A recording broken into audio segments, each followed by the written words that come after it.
I'm Dan Nevans and welcome to episode 9 of my bagpipe tutorial series. Today we're looking at the tune See Mull. So as always, we start every tune by looking at the time signature. So this tune is in 3/4. There are 3 quarter notes in every bar. 3 quarter notes, or crotchets we would call them as well. So every bar must go 1 and 2 and 3 and. So those are our set units of time. Doesn't matter how fast or slow we play it, every bar is 1 and 2 and 3 and. Our job is to fill up those units of time. Well, how are we going to do that? Well, we've got 5 note values. Our largest one you'll see all the way at the end of line 1. We've got a minimum or a half note, and that's where we're worth 2/3 of the bar, or indeed 2 crotchets, okay, 2 beats. Then we've got a crotchet itself, 1 beat, or 1/3 of the bar. Then we're going into subdivisions of the beat. We're going into a dotted quaver, or a dotted eighth note, which is worth 3/4 of the beat, a quaver or eighth note worth half of a beat, and then a semi-quaver or 16th note, which is worth 1/4 of the beat. Okay, and if you have a quick look through the score, right, as I pop up somewhere around my head, you'll see all those notes or note values represented there. Okay, so we now know what we've got in terms of a structure, units of time, and then what we're filling those units of time with. And that ultimately is the piper's job. Fill up the beat, complete the beat. Okay, very important advice there, really. So we're just going to get cracking on into it. We know what the structure is, we know what the note values are. We should be able to play our scale up and down by this point fluently, so you know the pitches aren't a problem. Grace note, however, remember these are decorations, the icing on the cake. So we need to be fluid with them. And in this tune, you need to be fluid and fluent with high G grace notes, thumb or high A grace notes, D throws and strikes. Okay, so if you're not totally confident what you're doing with them, please go back, practice along with the other videos. You'll make sure you're checking in with either me or whoever your tutor is to make sure you're ready to move on to a full piece like this. So, as always, you know that the score will come up as I'm playing through. We're just going to focus on line 1 to start off with. And really, the secrets to the whole tune are pretty much here in the first 2 lines. Okay, it's not a very long tune. But we can see that there are 5 unique phrases in this tune. A pink bar, a green bar, a purple bar, and a blue bar, and a red bar. Okay, those are the 5. We can cut the tune into 2-bar phrases. Pink, green, pink, purple, pink, green, purple, yellow, and blue. And that's the first part. Second part, red, green, red, purple, red, green, purple, yellow, blue. Good news, the endings are the same. Really, if we think about it, if we learn our 5 bars of unique ideas separately, it's just ordering them. And I find with a lot of students, it's the order more than anything else that slows them down in the memorisation process. There are 6 bars available. You'll notice that I've not talked about the purple yellow bar. And the reason for that is it's just a variant.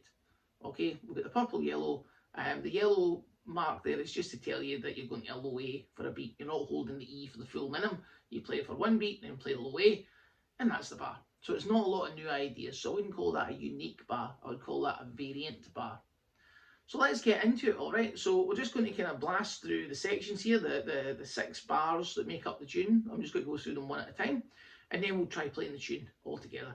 So the pink bar, okay, starting from this high G shape, I'm going to go.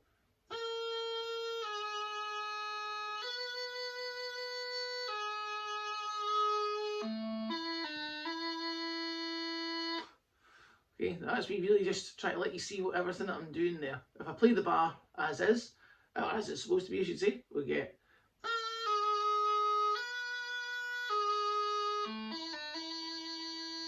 Okay, nice and slow and open, sure, but I'm sure you can see the mechanics there, right? So I'm starting in the high G position, down to an F, release everything up to a high A, pinky ring finger off, and then pinch down to the F again, and then I've got my D throw process. Okay, mahora, as always.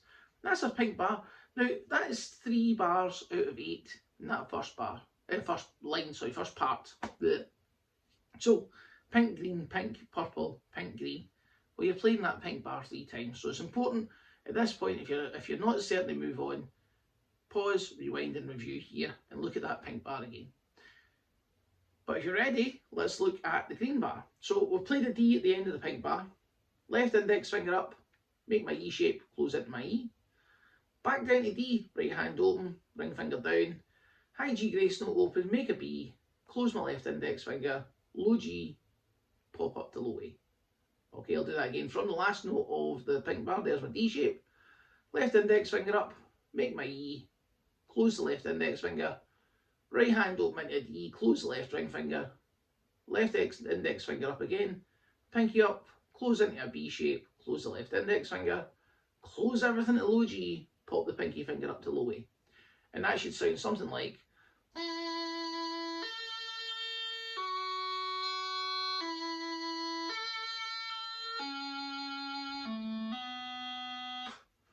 Can't say fairer than that. Okay, that's all the mechanics of what you're doing in the green bar. And the green bar would sound on its own, starting from the G grace note.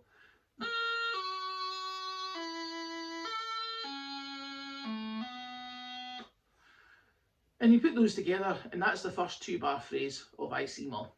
The second 2-bar phrase, well, it starts with the pink bar, so we won't review that again, we'll just play that through at the end. Let's talk about the purple bar. We're starting with an open high G grace note, down to F, return to the high G for a moment, thumb off, pinch down to E, and hold that E for 2. And you'll see this whole time that my right pinky finger is up as well. So we get.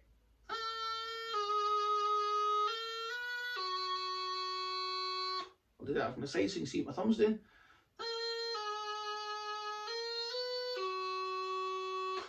Okay, so that's our purple bar. Not much to it. My big advice there is, as soon as you return to that high G, get the thumb off. Okay, we don't want to hear da da da da da. Not interested in that. Okay, the F and the E are the major melody notes in that bar. If you're going to hang around on them. Get through the high G and the high A. Okay, so that gives us all the stuff we need to know to play line 1. Let's look at line 2. Purple yellow bar, 7th bar. Well, it's just a variant like I was saying. So we're playing just the same as the purple bar, high G down to F, back up to G, thumb off, pinch down to E, and then just drop that ring finger down to low A. So we get.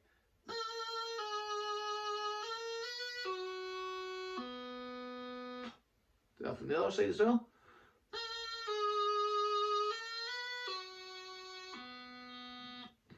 And that gives us our 7th bar. Easy, right? No problem at all. The only difficulty there is if you've not got the fingers right on the chanter to give you the low A. But I mean, again, that's practice. Remember, it's never up and down. It's always in and out. So if you're searching for the holes, likelihood is that's the reason you're not getting to find them. Blue bar.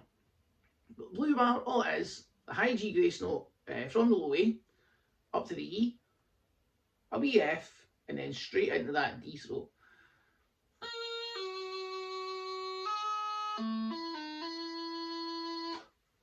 Alright, that's a blue bar. Simple as that. Nothing we've not done before.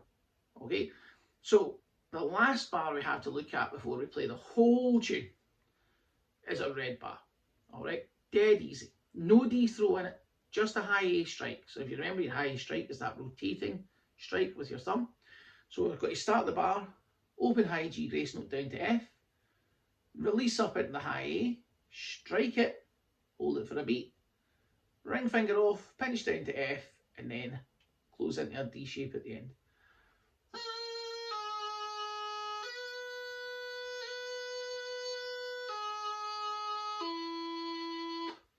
Okay. Pretty simple stuff. Again, if you're finding this a bit quick, pause, rewind and review.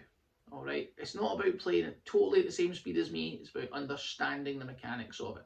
Once you get a bit of confidence in what the movements are, trust yourself a little, make the new note before you close the old note.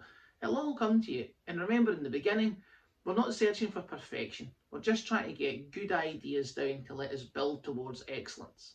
Okay, so those are the 6 bars that are in the tune.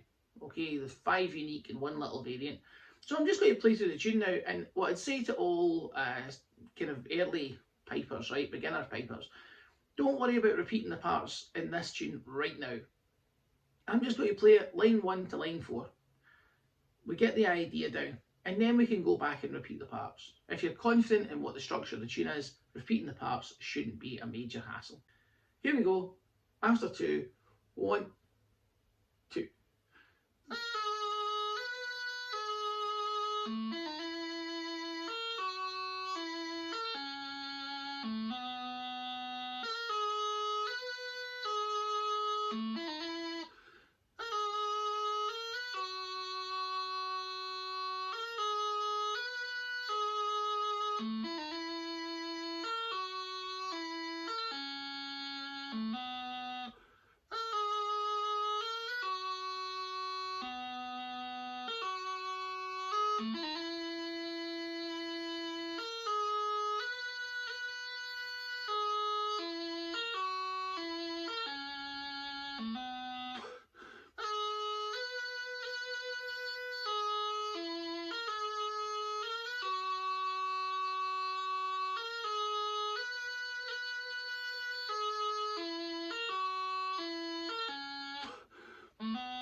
So, last bits of advice before I go.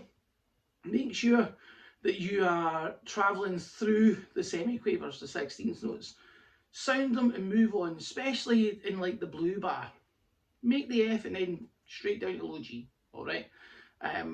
You've got to remember that those units of time, that quarter of a beat, it's been taken up by the F and the D throw.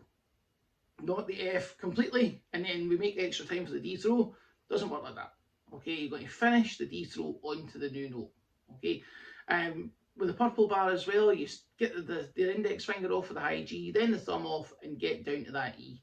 Now, my big advice I would say here is, if I put it in a nutshell in a headline, is you've got to get us to the melody note. We can't hang around on the grace note. Okay, thanks for watching. I've been Dan Nevans, and I'll catch you in the next lesson.